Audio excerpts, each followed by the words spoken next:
All right, everybody, welcome to our special guest. This is our very first show in quite a while.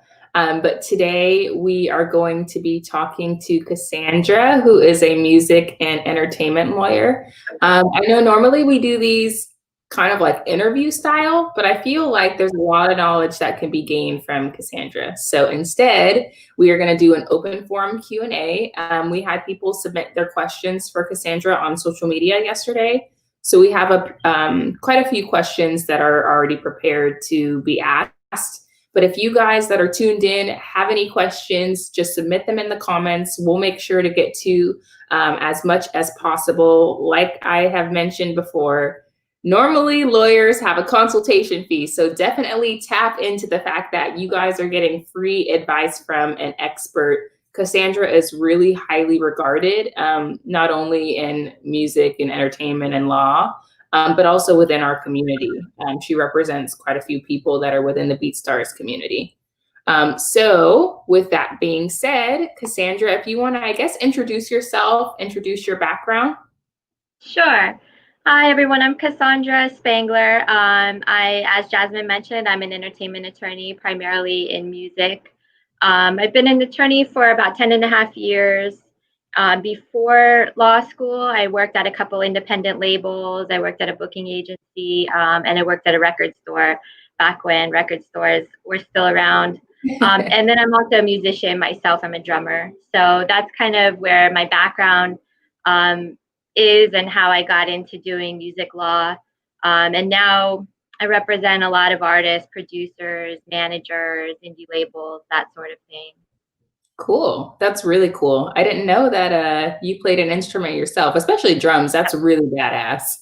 I when I was growing up tried a little bit. It's hard though, so that's really cool that you kind of are in it on both sides and you kind of understand what it is that these artists and producers are looking for.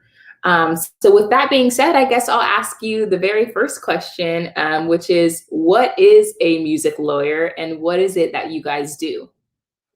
Yeah, so it's kind of a variety of things. I would say the majority of it involves contracts, all different types of contracts that you might come across, whether it is, from the bigger ones like the record label contracts and the publishing deals to, live engagement contracts, collaborations, producer agreements, all of those types of contracts, and then also copyrights, trademarks, and a little bit of everything else. So sometimes I'll help clients registering with ASCAP and BMI and getting set up with Sound Exchange and those types of things as well. But I would say the bulk of it is contracts, copyrights, trademarks. Yeah. All the stuff that's a little bit more technical and not as fun in the creative music side. So that's really cool that you guys help with that. A question that was asked pretty commonly is, and I'm going to ask you this for both producers and artists, but why is it that you feel like producers need a lawyer? I think it's important because, you're dealing with intellectual property. And so it's something that it's not really necessarily tangible. And the only way that it becomes protected is through the contract and through, depending on the situation, the copyright registration and that type of thing. So, and a lot of these contracts, producer agreements, they might be 15 pages long, and they're very dense and they get very technical. So I think it's important to have someone who can read through it and understand what it means, and also help you understand what is standard so that if, somebody's offering you something that's more or less than what would be typical, and just making sure you're covered with all the paperwork, because without that, you lose a lot of protection. So Yeah, that's a good point. It's interesting because I feel like I'm starting to see it more commonly when you talk to producers that they have a lawyer, which is great because especially with the role that production plays in making a song, it's like they really should be paying attention to the terms and obviously, like you said, the intellectual property that they have and making sure that it's negotiated in a way that's at least standard, if not in their favor. right. The second part to that question would be, why is it that artists need a lawyer? Yeah, I think similar concerns with artists. they're signing things. And sometimes artists are signing more long-term contracts than producers. With producers, a lot of time, maybe it's placement by placement. With artists, maybe they're signing long-term production deals or record deals or things like that. And so it becomes even more important if you're signing something that locks you in for the next 10 years. You want to make sure you understand what you're signing. You want to make sure that it says you're comfortable with everything in there and have someone who can explain it to you and maybe try to negotiate things for you. But I think overall, it's, same concerns with artists and producers, which is just making sure that the paperwork is there and that you understand what it means and that all of the protections are in place. That's great. This was probably the most commonly asked question, which is, when is the time to start seeking a lawyer? Because obviously, especially even in the beat leasing and licensing sense, there are contracts with it. And so from the beginning, you're already dealing with intellectual property. Is it good to start like as soon as you start a business? Is it something you should wait until things are really rolling and kind of bigger music industry doors are being opened? When do you feel like it's the right time to kind of start looking for somebody? I think whenever you're at the point where you want to do it professionally, so whenever it stops being a hobby and something that you actually want to do as a business, however small or large that business may be, it's a good idea to consult with a lawyer. So even if, to start out with, maybe you're just using the standard beat leasing templates, it still may be a good idea at least to have a consultation to understand what those templates mean, to understand what ASCAP and BMI do, and just to get a good sense of all the basics. And then, you can build from there. And as you start to get some of the longer 15-page producer agreements, then you can come back to that lawyer and have them explain those to you as well. Cool. Bobby Benson on YouTube asks, what's the average cost that a musician or producer should expect to pay to get started with a lawyer? I think it varies. It varies a lot, especially depending on what you need. And, every lawyer has their own sort of fee structure. One thing that I do is I offer kind of discounted consultations so that people who are just starting out and maybe, just want to get, like I mentioned, an understanding of the basics can do that for a reasonable price and, have a 30-minute or 1-hour phone consultation. And then the prices, it just kind of builds from there depending on, how much work you need done and the amount of money that's involved in whatever the particular deal is and that type of thing. Awesome. Next question. And you guys, if you have anything that you want to ask, definitely drop it in the comments. If you have follow-up questions to what she's talking about, drop those in the comments as well. I'm just going to keep firing away because we got a lot of stuff that we want to ask Cassandra. So definitely, like I said, drop them or let us know if you have any further questions. But the next question that we got is, do you need an attorney that's specific to music industry, music entertainment, or is it okay or common to go with just a general lawyer and have them tailor that information to those that are in the music business? I think you definitely want to go with somebody who's familiar with music because the music contracts are so specific that attorneys who work in other industries may not be familiar with. They may understand what the wording means, but they may not be familiar with what the standards are as far as royalties and other things like that. So I think it's very important. Every industry really is so specific. Like I personally don't really do much work in film and TV because those contracts even are so different from the music contracts. So I think it's very important. I've had situations where someone on the other side has hired an attorney who's not familiar with music. And what ends up happening is it just holds up the deal process because they are not familiar again with the standards. And so they're trying to negotiate things that would just be so far from what is reasonable, and it can create problems. So I think, with music or anything else, any other situation where you're hiring an attorney, you want to find somebody who is very familiar with that particular industry. Cool. And I guess when it comes to like finding a lawyer, obviously I'm sure there are quite a few music and entertainment attorneys. Are there certain things that the creator should be looking for as it relates to finding that right attorney to represent them? Yeah, I think personality is a big one. Everybody has obviously their own personality, lawyers, just like everyone else. So you want to find somebody who really fits with you and your style and how you want to do business, because there's a lot of different approaches. And you want to find somebody who maybe is familiar with not just music, but whatever particular genre you're in. You want to take a look at maybe who else they represent and look for similar artists and those types of things. But I always tell people really personality is probably the biggest one. So have an initial conversation with the attorney and make sure that you guys are on the same page. And communication is also a big one. I think, a lot of people, you want to make sure that your attorney is going to be able to communicate with you quickly, and that you're not going to be waiting 2 weeks to get a response to things. So I think that's another important factor to check out as well. Mm-hmm. How, when it relates to, I guess, like timeliness and things like that, is that just something that you ask lawyers up front? Like, what's your kind of typical turnaround time when I have a question, or how do you go about kind of assessing those characteristics? Yeah, I think it's a fair question to ask up front. You can also try to maybe gauge it based upon how long it takes them to get back to you when you first reach out. And I'll always be upfront with people. I mean, I always try to respond within 24 hours, unless it's some kind of crazy situation going on. But so I think it's a fair question to ask people, and they should be willing to give you a straight answer on it. Cool.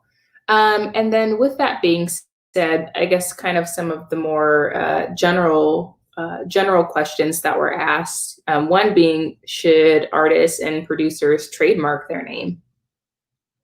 I think definitely, yeah. And what a trademark will do is it kind of protects you on two sides. One, it helps you to make sure that nobody else out there already has registered that name, so that you're not in a situation where you're spending time and money building up your name only to get a cease and desist letter from someone else who owns the trademark, and now you have to change everything, change all your branding. And then also on the flip side, it helps you to protect it yourself, so that if someone else starts calling themselves by the same name and you have the registered trademark, now you can send a cease and desist letter to try to get them to stop using your name. So I think it's absolutely important for all producers and all artists to Yeah. register your name. If you have a logo, you may want to register the trademark in the logo as well. Wow, that's interesting. Yeah, I guess I never thought about the fact that if somebody trademarks it after you, you have to completely change kind of your brand and business. So definitely for you guys, like safe purposes, if you're building a brand based off this and you put 5, 10 years, why not trademark? I guess it doesn't hurt. Yeah, yeah, Um, exactly. Somebody asked, and this is kind of doubling back to the information about picking a lawyer, but what are like some realistic or like average price ranges for attorneys? Like, I know that typically everybody has their own fee, but I guess people are curious, what is super high range? What's average? What's low? Like, where do they kind of start and things like that? Yeah, I mean, I understand the urge to want to know, but it varies so much. It varies Right. also by region.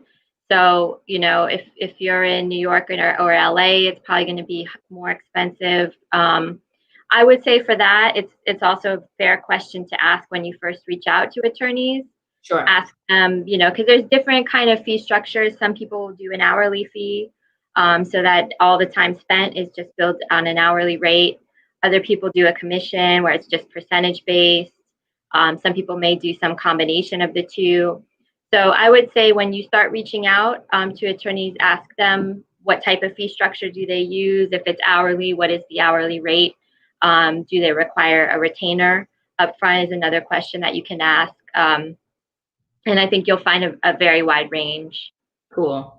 So you guys ask multiple people. Don't just stick with one, because like Cassandra said, there is quite a variety. So the best way for you to do is like find a few people that you're interested in and make some assessment based off their responses.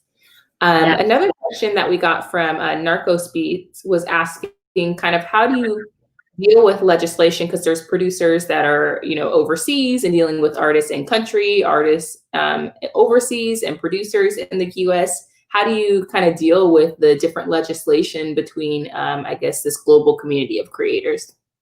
Yeah, it's a good question. It really, a lot of it comes down to the contract. So if you're getting a placement with an artist or a label in the US, you're going to probably see some language in there that says it's based upon US law, and it'll also specify the state. So a lot of times you'll see New York law or California law in there.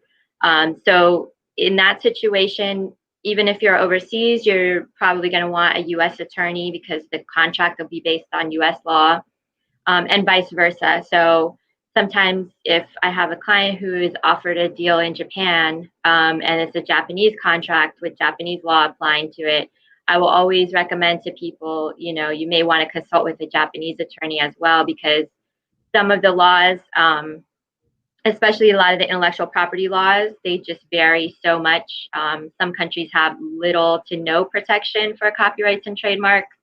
Other countries have very strong protections. So you always want to check in the contract and see what choice of law it has, and make sure that your attorney is familiar with whatever country's choice of law is in the contract. Cool. With that being said, the next question is kind of perfect segue, is I was just presented with a management contract. What things should I look out for? Yeah, management, I always tell people the management relationship is almost like a marriage, because as things start to progress, your manager is probably going to be the first person you talk to in the morning and maybe the last person you talk to at night. So you want to be very careful with the management that you choose. Management contracts usually will tie you in for at least 2 years to start out with. And they're going to be getting a commission usually of everything that you make.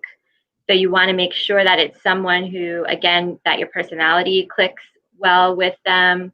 You want to make sure that they're organized and that they're going to be able to help you enough to justify the percentage that they're taking. Usually managers will take around 20%, and that's of, again, everything that you're earning.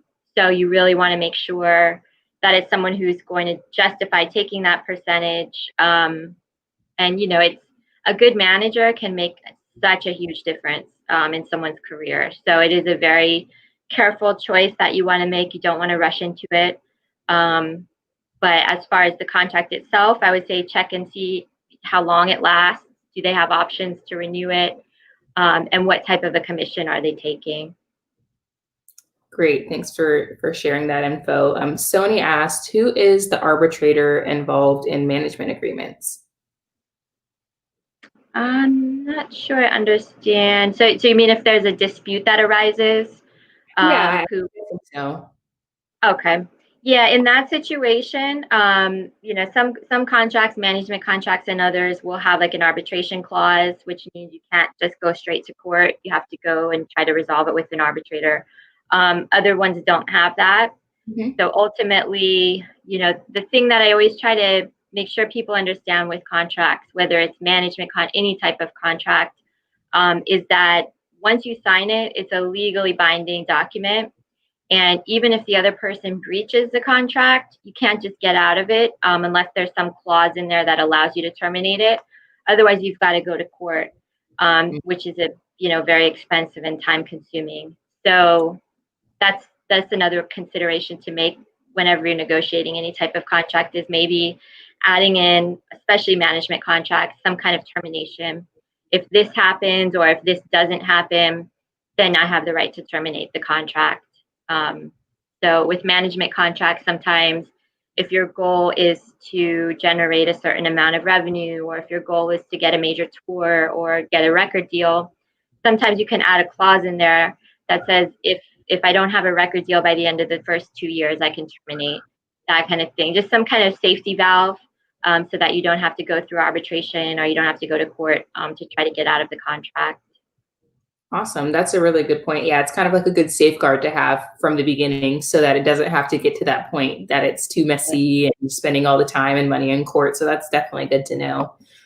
Bufo had asked, Who do attorneys typically deal with, the artist or his or her manager? And is there a right answer to this? I don't know, like, kind of typically who do you deal with? If people are producers, get an attorney, should their manager be talking to you, or what's the common process for that?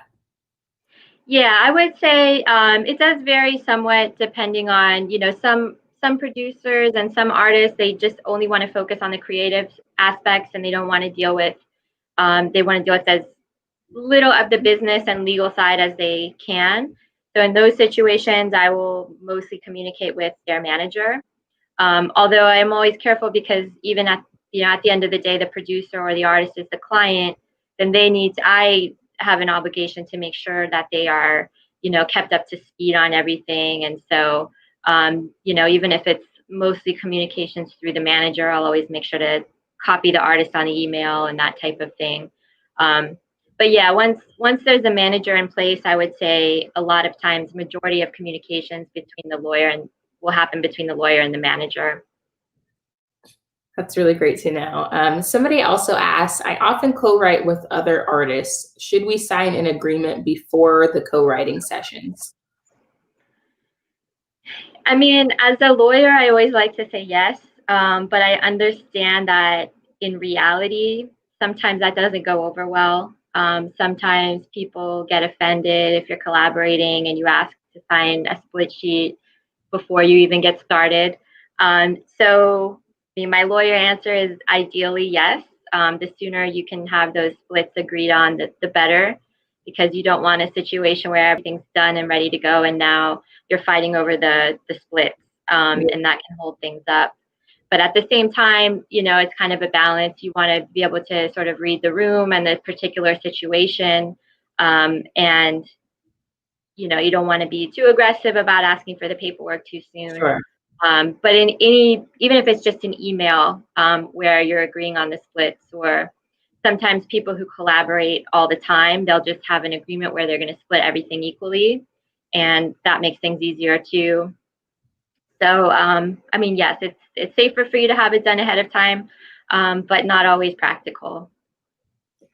So when they're determining splits, like, is that kind of like a case by case basis, like depending on the artist, what they're comfortable with? Is there a standard that they need to fight for? Is it depending on ultimately how well a song does? What's kind of the common approach for determining splits on a record? Yeah, I would say there is a standard in terms of producers and artists. So normally producers will get 50%, artists will get 50%. And that's really broken down between the person who's writing the music, which would be the producer, and the person who's writing the lyrics, which would be the artist. And then if there are multiple artists, they will split up that 50% between themselves. If there are multiple producers, they'll split it up. I would say most of the time when I see multiple producers involved, they split the 50% equally. So if there are two, they each get 25. Not always the case, but I would say that's the most common situation that I see. Cool. It's interesting that you mentioned split between the person writing the lyrics and the person writing the music, because I've seen a couple of times on social media people thinking that the licensing agreements are weird on BeatStars because it has producers listed as writers. So can you talk a little bit more about that? Because I think there's a common misconception about the fact that producers are in some ways writers. Yeah, it is. It definitely is a common misconception. A lot of people, for some reason, think that the writer is just the person who's writing the lyrics, and that's not true. The songwriter and the composer, the composer is a writer as well because they are writing the actual music. They're writing the instrumental portion, and then the artist usually, or whoever is writing the lyrics, is writing the lyrics. But producers definitely are writers. And that 50-50 split that I mentioned, that's between the writer share and the publisher share. So normally the producer will get 50% of the writer and publisher share. The artist will get 50% of the writer and publisher share. Cool. Do you mind talking a little bit about music publishing? Like, what is the difference between, like, I guess, the writer share and the publishing share, and how producers or artists can ensure that they're making money from publishing? Yeah, publishing, I think, for some reason, it's one of the more difficult concepts for people to understand, but you have two separate copyrights in the song. One is in the actual sound recording. And those will, if there's a label involved, usually that copyright is owned by the label. And then separate from that, there's a copyright in the underlying musical composition, which is the publishing part of it. And that's the copyright that's owned by all of the writers, including the producer and the artist. And in order to, there's different royalties involved on each side. On the publishing side, you have public performance royalties, which are collected by ASCAP, BMI, CSAC. So to make sure you're collecting those, you want to make sure that song is registered with ASCAP or BMI or CSAC, whichever organization you belong to. There are also mechanical royalties, which are paid. Traditionally, those were paid by the label based on every CD that was printed or every physical download. Now with streaming, those are paid directly by the streaming service. So it's hard to collect those on your own just as an individual person. So you really want to sign up with a publishing administrator to help you collect those mechanical royalties. And then there may also be other types of royalties like sync royalties, if there's a sync placement, if the song is used in film or TV or some other kind of video. But yeah, you want to definitely make sure so that you're collecting all of your publishing income, that you have everything registered with your PRO, which is ASCAP, BMI, CSAC, as well as using some kind of publishing administrator to help you collect those mechanical royalties. That's great. So speaking of publishing administrator, you guys, if you haven't already, make sure to submit an application, beatstars.com/publishing. Obviously, many of you know we signed the partnership with Sony ATV as it relates to publishing. For those of you that have applied and haven't heard back, we have thousands, tens of thousands of applications that we're going through, and the music team is truly going through each application one by one. So just give us some time, but if you haven't already applied, definitely be sure to do so. With that being said, Cassandra, somebody asked, what is the difference between copyright in a song versus copyright in a recording? Yeah, so that the copyright in the recording is the copyright in the actual sound recording itself, which again, if there's a label involved, normally that's going to belong to the label. So you'll see in producer agreements, you'll see this whole work for hire section dealing with the copyright in the sound recording, which will be owned by the label. The copyright in the song, the underlying composition, is the copyright in the actual music and lyrics. So I think one of the easiest ways to understand it is to think of a cover song. So if someone does a cover version of a Beatles song, whoever is creating the cover version will own their own recording of it, but whoever wrote the Beatles song retains ownership of that copyright in the music and the lyrics. Got it. Yeah, I saw a couple questions about that too. People asking, like, are they going to get in trouble from doing a cover song? Like, is there any legal, I guess, issues that they may run into by doing covers? Especially, this is like when the artist in the artist era, like YouTube, and people get sometimes that extra attraction by recreating an existing song. So what are some of the things that they may run into in doing covers? Yeah, so if you're creating a strict cover and you're not making any changes to it, so not a sample or an interpolation, which is an interpolation is where you kind of replay a little piece of a prior recording, similar to a sample. If you're creating a strict cover version, exactly the same as the original, and you're not changing the lyrics, and you're not changing any of the music, then there is what is called a compulsory license under the copyright law, which means you don't need to get permission from the publisher of the original. You just have to pay those mechanical royalties to them. So you can go on, Harry Fox is really the biggest one if you're looking to do a cover. You can go onto Harry Fox website, purchase a mechanical license, let them know how many streams you want to cap it at, similar to really when people go on to BeatStars and they want to lease a beat, kind of a similar concept to that. And then you just purchase the license and you can release your cover version. If you want to include video, so if you want to put it on YouTube with video with it, Sometimes there are issues because technically then you now need a sync license to include video. So it's kind of gets complicated because some music publishers have blanket licenses with YouTube where people can cover anything that's controlled by that publisher and it's fine. Some publishers don't have that. So it gets a little tricky if you want to add video. But if you want to create an audio only version and release it, you can do that. All you have to do is purchase the mechanical license. If, on the other hand, I saw some questions in the comments about samples and interpolations. So it's important to keep in mind cover versions where you're not changing it, that's okay. You can just get the mechanical license. Samples and interpolations where you're only using a piece of the original composition or the original recording, or you're changing it or you're replaying it. Those you have to get individual permission from the publisher of the original. You can't just do it and get a mechanical license. You have to, on a case-by-case basis, find out who's the publisher on the original, let them know how you're planning to use it, and then they can either say yes or no, and they can dictate their own prices for that. So sample clearance, clearing interpolations can get very complicated and very expensive. Yeah, I can imagine, especially with big records, can get messy. It would suck too, you guys, if you made, let's say, a really good song, it had a sample, it could get placed somewhere, and then it can't get cleared. So make sure, if you haven't already, of course, there are plenty of producers on BeatStars who sell sample packs that you can buy where obviously they're not royalty free, but usually master clearance is guaranteed. So when you're on BeatStars.com, if you want to search in the search bar, you can select sound kits and you can pull up the sound kits by producer, genres, the same way that artists search for a beat. So that's definitely something to look into.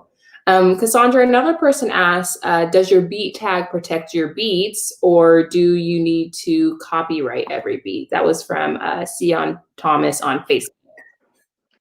So yeah, you want to really copyright every beat. The reason being there are certain, so under the US copyright law, the copyright belongs to you from the minute you create that beat. Whether or not you register it, that's yours, you own the copyright.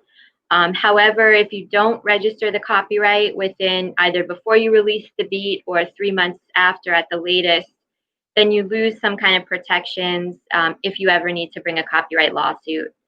So it's always safer, especially for beats that you are putting online to license. If it's something that you're creating specifically for an artist or for a label placement, you don't really need to worry about copywriting it because they will take care of that. But if it's something that you're putting online to license to multiple artists, you're really safer to register those copyrights. And you can do, it used to be you could do almost an unlimited number on one application. They recently limited it to 10, but you can do 10 beats at a time on one copyright registration, which helps keeps the cost down a little bit. But it is a good idea. I mean, the tag, it will help you in some ways to prove that it's yours, but it won't help you with losing some of those, again, those protections that you lose if you don't register the copyright early on. That's, yeah, I didn't know that. That's really interesting. So with that being said, I guess one of the questions that you kind of already answered, somebody was saying, do they need to copyright before sending out for potential placement? So you're saying the labels will handle that, or is it the producer's team handles that, or how does that work? Yeah, so if it's something for a label placement, the label is going to end up owning that sound recording copyright. So you as the producer don't need to worry about registering it. The label will do that because it'll be their copyright essentially. Mm-hmm. On the publishing side, sometimes, depending on the situation, you may still need to register the copyright on the publishing side because you won't be transferring ownership of that over to the label. Got it. Okay. And with that being said, like when it comes to copywriting, is that typically, like, I know you said that grouping them in, the cap of 10 can reduce the price. Is it something that tends to be really pricey to do, or is it usually pretty reasonable? Like, is there a common range or a particular place that they can copyright that's affordable and legal as well? Or do you have any recommendations for getting their music copyrighted? Yeah, so you can do it directly on the Copyright Office website if you feel comfortable doing it yourself. Or, sometimes what I'll do is a client will have me do the first one and I'll kind of walk them through the registration, and then they, after that, do all the subsequent registrations themselves. But you can do it on copyright.gov, copyright.gov. The fee is $65 per application, so you can do 10 for $65.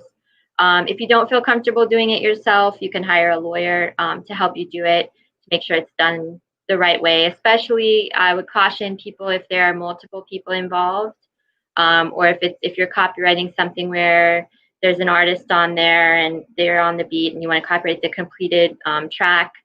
It gets a little more complicated. You want to make sure you're including the right names on there. So in that situation, you might want to have a lawyer help you. But for beats that you're the only author and there's no vocals on there yet, you may feel comfortable doing it yourself. Cool. So with that being said, another question that we were asked is why and when do producers need to make their beats a legitimate business?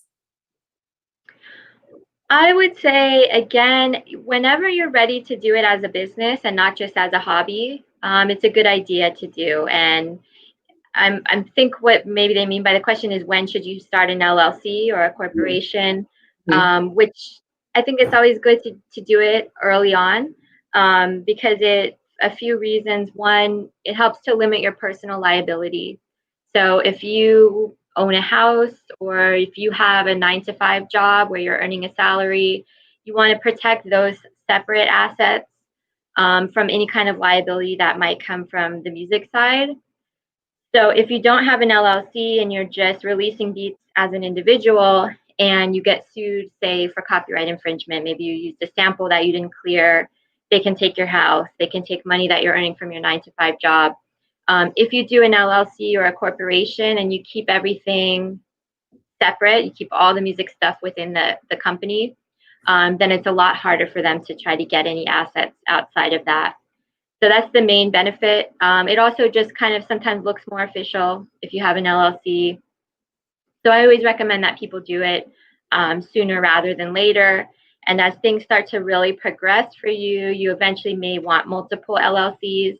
Mhm. You might want one for publishing, separate one for recordings. If you're doing merchandise, you may want a separate one for that, separate one for touring. But to start out with, one is fine.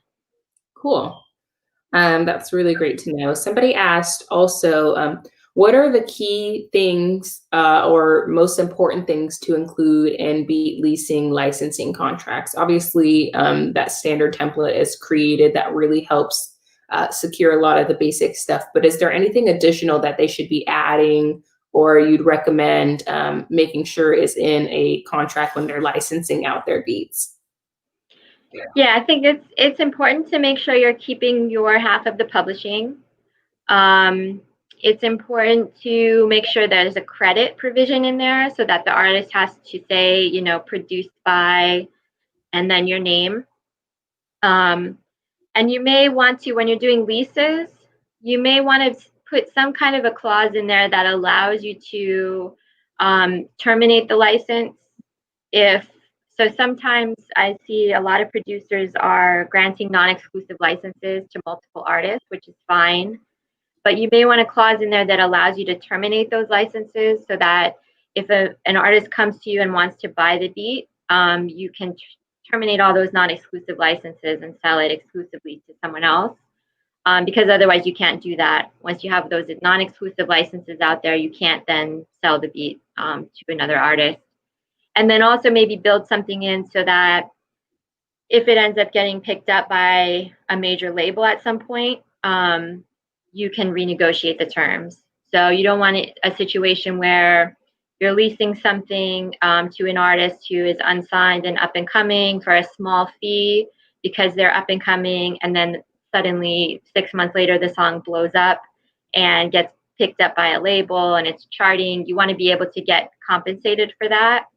So you may want to just build some kind of language into your lease agreement that says if the song gets picked up by a label, you're entitled to this X dollar amount, or you have to renegotiate, or whatever you feel comfortable with. Just something else in there to protect you in case that happens. That's great. Yeah, definitely. Like you've mentioned several times, better to do it ahead of time than these Yeah. situations arise and trying to deal with it then. So Yeah. are the terms like set in stone once agreed upon, or is it common that contracts can get renegotiated? What does that kind of look like? Yeah, I mean, things can get renegotiated, especially if you gain more leverage as time goes on. So if an artist, let's say, signs a record deal, it's not so great, and then the artist blows up. A lot of times they're able to renegotiate before they move on to the next album. But I also think it's important that you don't count on that because it is a legally binding document. So there's no guarantee, unless there's some clause in there that gives you the right to renegotiate. There's no guarantee that you will be able to renegotiate. So you have to kind of go into it assuming that it's set in stone. Mhm. And then if situations change, you can try to renegotiate, which most of the time, again, if you've gained a lot of leverage between the time you signed and the time you're asking to renegotiate, usually they'll let you do it. Um, but you shouldn't necessarily count on it happening. Good to know. Yeah. So you guys make sure all of these pieces of information Cassandra is recommending, take them truly and try to heed to them, because you don't want to be in a situation where you are not able to change things, or you're not fully protected, or don't have the ability to negotiate. When it comes to your music, your business, make sure you're doing your best at protecting yourself and taking the necessary precautions. But with that being said, somebody had asked, what are the key mistakes that producers make as it relates to the legal side of business? I think signing away their publishing is one mistake, maybe becoming less common, but still sometimes happens. Sometimes producers, they just want that upfront check. So somebody will offer them, $2,000 to sign away all of the rights. And I understand, why people might do that. But I think you have to understand when you do that, you're potentially giving up, if that song blows up and goes platinum, you may have lost out on thousands or millions of dollars on the publishing side. So you want to try to always keep your publishing, unless you're really in a situation where you just need the upfront check. But if you can keep the publishing, you always want to do that. Also, on the royalty side, you should always be asking for a royalty on the sound recording side. So a lot of producers don't know or don't ask for that.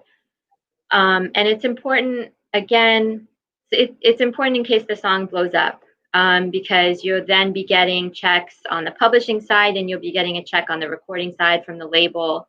So it's important to ask for it, to have it in there. Sometimes artists, if they're independent and they're self-releasing it, they're not able to really do the accounting and pay out the royalty. But it still is important to have it in there, just again, in case the song blows up, you haven't given away your right to receive that royalty later on. That's great. Well, speaking of royalties, another question that we got is, what's the common process for negotiating royalties? Is there a standard? Can you go back and forth with an artist on royalty percentage, or a label on royalty percentages? Or, what's that process look like? Yeah, for label placements, it's pretty standard. Most of the time, it'll be 3%. And that'll be split between, if there are multiple producers, they will split that 3%. If you are a higher level producer, and usually what they base that on is if you have had platinum placements, gold placements, Grammy nominations, then you can ask for 4%. But it really is very standard, either 3 or 4% for label placements. If it's something where you're working directly with the artist, it's usually going to be calculated on a little bit of a different scale. It's going to be a percentage of the artist's net income. The major label, 3%, 4% is calculated based upon these retail prices, and it gets very complicated. With artists who are releasing it themselves, it's simpler just to ask them for a percentage of whatever they're earning. And so usually that 3 or 4% on the major label side, it's equal to about 18.75% of net income on the self-releasing side. So those are just kind of some standard numbers to keep in mind. It's a label placement, 3%. If you've had some platinum records or some Grammy nominations, you can ask for 4. If you're working with an artist who's releasing it themselves, you probably want to ask for somewhere around 18 to 20% of the net income. If you are doing more, so if it's an artist who's self-releasing and maybe they're using your studio to record everything and you're doing more than just sending them the beat, you may want to ask for a higher percentage of their net income. Yeah, that's actually perfect because my next question was going to be, somebody had said, I'm planning to self-release my next record, and maybe you can talk about this from the artist and producer side, but what legal considerations should they be mindful of?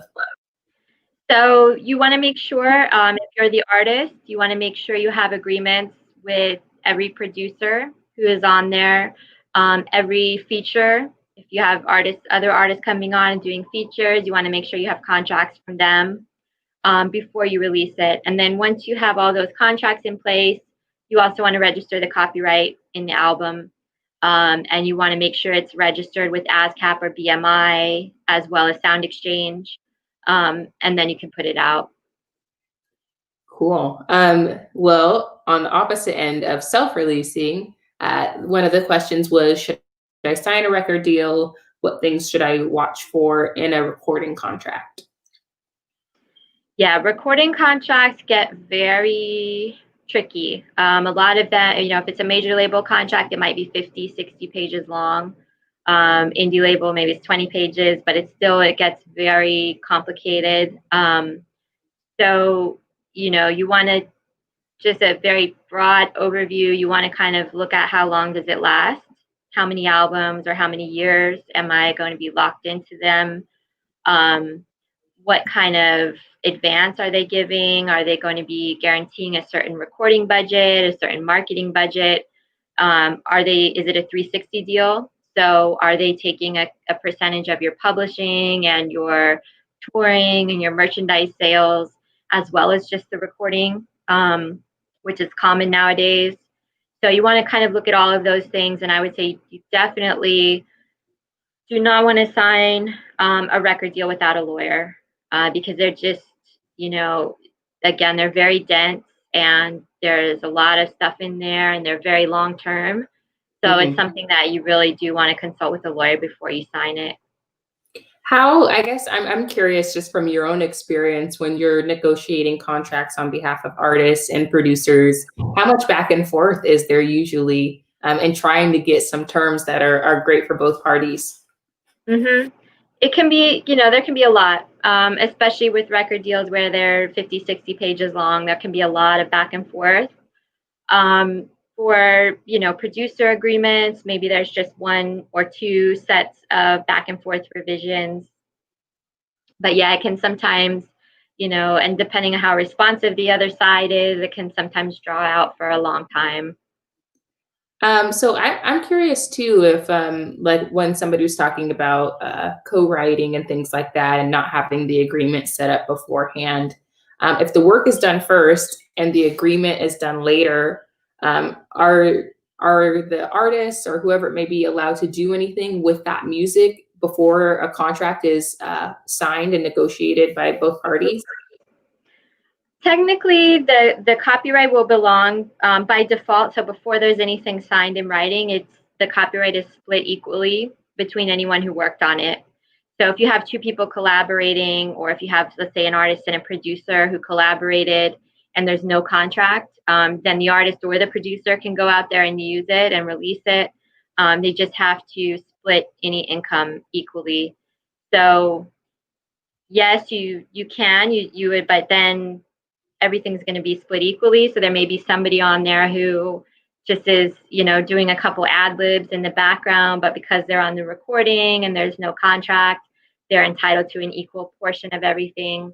Wow. So yeah, you have to be careful with it. I mean, you can, but it's not advisable. So if you can get the paperwork done, if you can't get it done before you start collaborating, at least before you release it. That's great. Produced by Henny Boy on YouTube asked and said he got an artist that wouldn't purchase a lease and started distributing the music.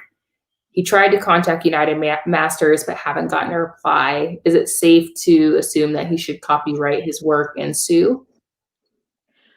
I don't know that he should jump straight to a lawsuit. He should definitely copyright it. And then, there are other things that you can do, especially now with everything being online. There are certain things that you can do under the DMCA, which is the Digital Millennium Copyright Act. You can flag things as a copyright violation if someone used it without your permission. And then each platform has their own process for that, and they will kind of examine the claim and decide what they want to do about it. But that may be, a next step before you jump straight into, because a copyright lawsuit is going to be very expensive. So anything you can do to not have to get to that point, you'll probably be better off. Yeah, that was kind of, I guess, as always, kind of the perfect segue. Somebody asked, like, how do you go about approaching somebody who stole a beat? Is that when you should acquire a lawyer and they should be handling that? Do you want to try? Do you recommend the producers trying to handle it themselves first, or what is the best approach for, I guess, somebody who stole a beat? I mean, I think, especially if the producer and the artist have a relationship already, then maybe first reach out to them and see what kind of response. And, maybe also have a lawyer at the same time, because even if they say, oh, sorry, I'm sending over the paperwork now, you still want to have a lawyer to help you with that paperwork. So both approaches, I think, are good to do both, at the same time. Have the artist personally, or the producer personally, reach out to the artist, and then also have your attorney. If you have contact information for the artist manager or the artist attorney, then your attorney can reach out to them and say, hey, what's going on? Why was this released? There's no producer agreement for this. And then hopefully they'll take care of it. And if they don't, then you can start thinking about some of those copyright remedies that you might have. Cool. Yeah, that's seems like lawyers are helpful. This process seems daunting, especially when you're getting with digital products. It's a lot easier for these kind of things to be taken, and just the contract negotiation. So you guys, if you're at that point in your business where you feel like you need a lawyer, or feel like you can benefit, or don't want to deal with dealing with the more technical side, definitely think about getting a lawyer, because it seems like you need to make sure you're protected and make sure that these things are handled. So whether that be through you or through a music attorney, that'd be great. King Swisser 32 on YouTube asked, if I copyright 5 beats on one form, can I add 5 later to that same copyright, or do I have to open another case and pay another fee? For the most part, you have to open another case. There are some limited situations where you can amend a prior registration, although I think the fee to do that is actually more than the fee to file a new one. So for the most part, once you've submitted that, you can't add anything later on to it. Cool. Bufo had asked, can someone be legally represented by an attorney out of state?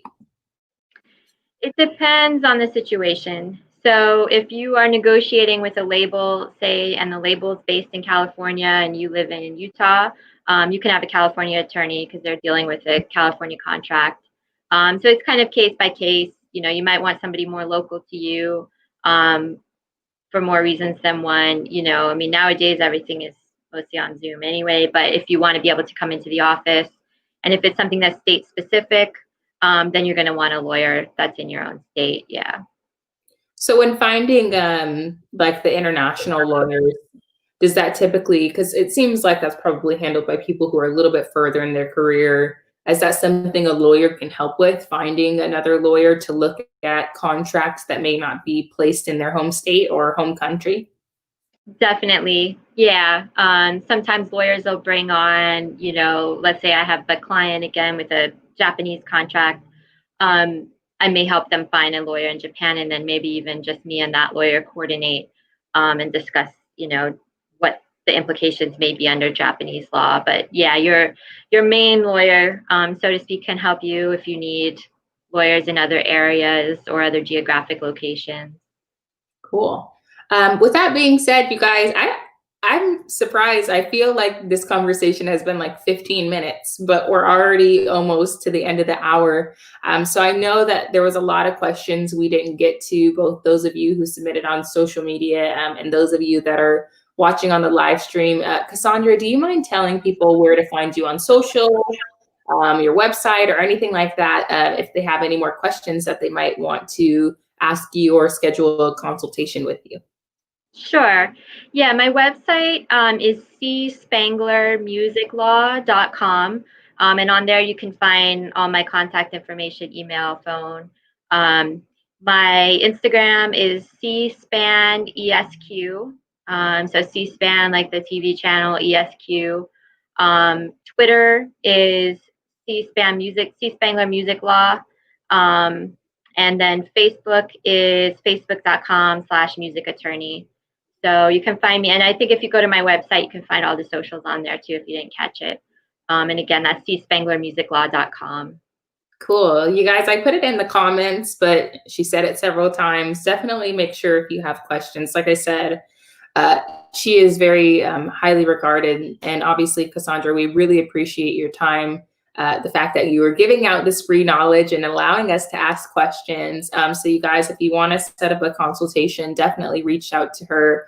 Cassandra, thank you again for being our special guest this week. I feel like I learned a lot and definitely about music and law and making sure that producers and artists are protected as they go forward in their career. So with that being said, you guys, we're wrapping up our special guest, but if you stay on BeatStars Live, I believe the Academy is next. So if you want to kind of deep dive into how to learn more about BeatStars and learn some tips and tricks that can increase your chances of success, definitely stay tuned. Lee has a really great show planned. But with that being said, Cassandra, thank you again so much. And we will see you guys all later today in about 5 minutes. Thanks for having me, Jasmine.